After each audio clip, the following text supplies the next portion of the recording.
Academics have expressed fears that crucial data on sex could be lost forever, with the March census set to change how data is recorded. The group has warned in a letter about the merging of gender identity with biological sex. The March 2021 census will ask for biological sex, but it can be answered with reference to a birth certificate or driving licence, which for a trans person will be different to that registered at birth. There also will be an extra voluntary question on which gender respondents identify with. The Office for National Statistics says that all will help maximise the response rate and meet user needs. Campaigners say it will respect trans rights, but the university professors warn Scotland is set to go even further and ditch biological sex on their census, denied by Holyrood. Sex remains a key determinant of outcomes across the full spectrum of public policy areas.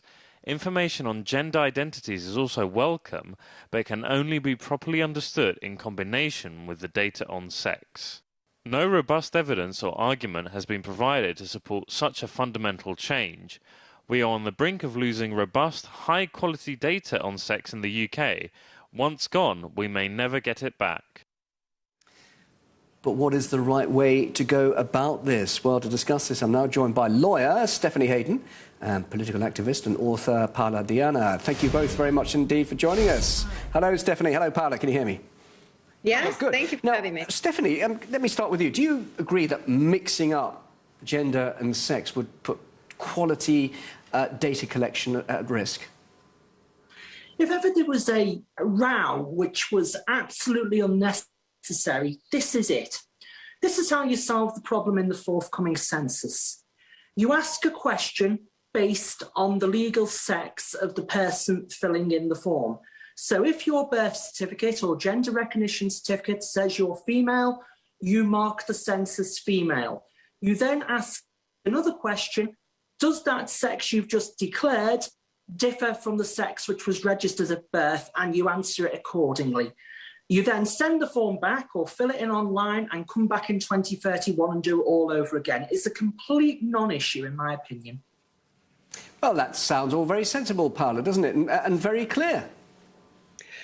Not really, actually. I think that it would be much simpler to do what we are doing now, plain and simple, so to state which is our sex when we were born, and add eventually, and this is a good idea, add the gender identity. So someone can definitely think that identify with a different gender, and it would be actually very useful for our social scientists to have also this data on gender, because we are lacking this data and they're very important. But one thing is fundamental to understand, that this data on gender, they're only important if they're combined with sex gender data, because we are living in a society that unfortunately is still very much patriarchal.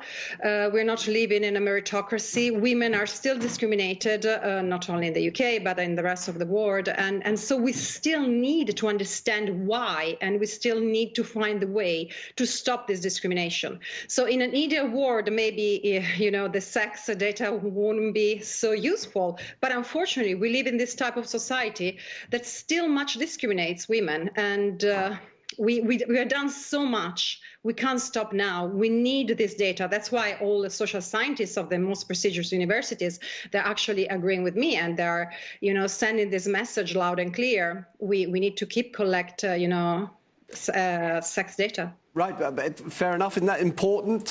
Birth, sex and gender, that's important, is it not, Stephanie? No, it's not. This is transphobia by the back door. Your other guest misses out something very important. The census is a legal document. You have to fill it in by law. You can be fined if you do not do so.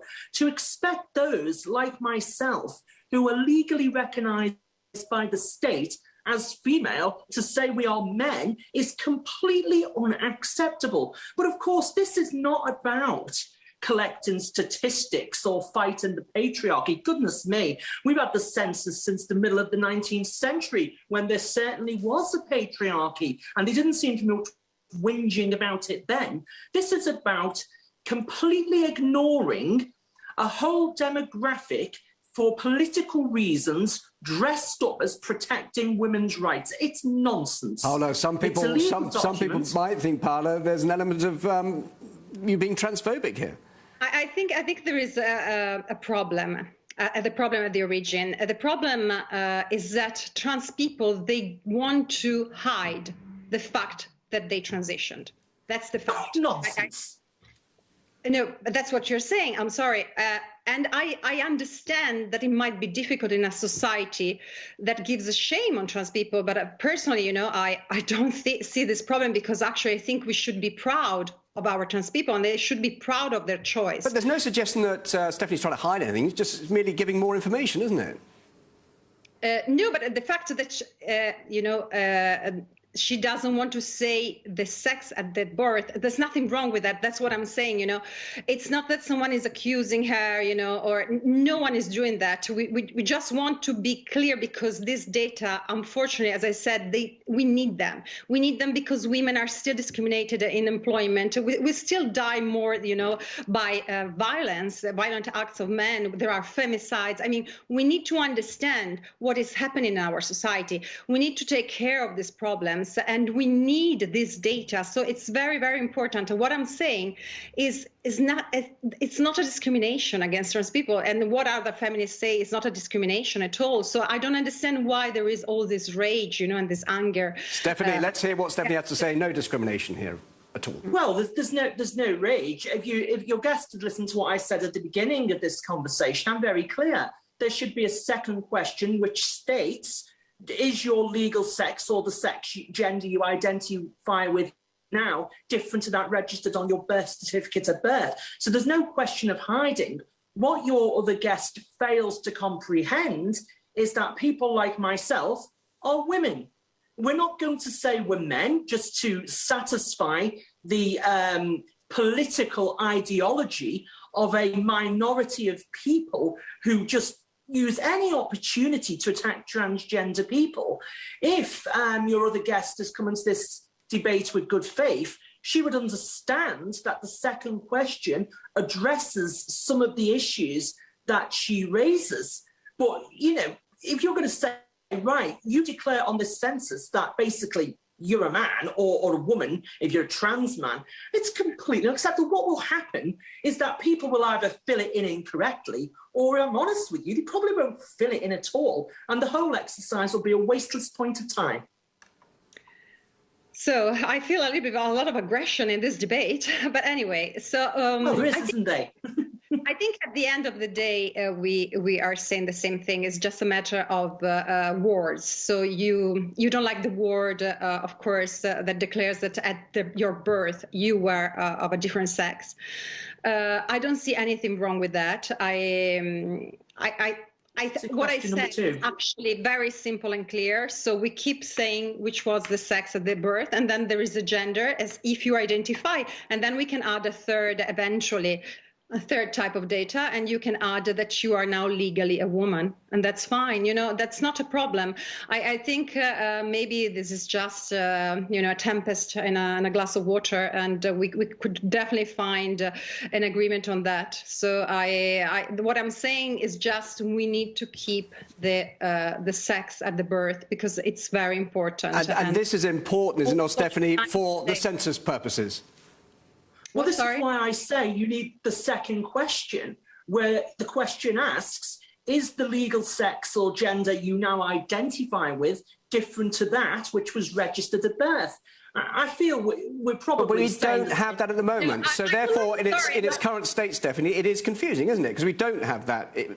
People aren't asked to give that information. They're not asking about the gender now. All right. Yeah. Okay. It's true. We're lacking this, but I just want to add a little, thing, because we were talking about minorities and the fact that I represent a minority. Actually, I represent the majority of the population, because women, we know they are the majority of the population. So it's very important to understand. All right. Let's have a final word then from Stephanie about the current situation then that we have at the moment. Well, the current situation, I think, will strike the right balance. It will allow a very important demographic, which has historically been oppressed and ignored, to express themselves on an official form and to allow the government to recognise that that segment of the population exists and to make appropriate provision during the next 10 years. Thank you very much indeed. Very interesting discussion there. Stephanie Hayden and Paola Diana, thank you for your time. Thank you. And that is it. More than half an hour, including the Prime Minister's latest COVID-19 press conference. We'll be bringing that to you live from Downing Street, around about 5.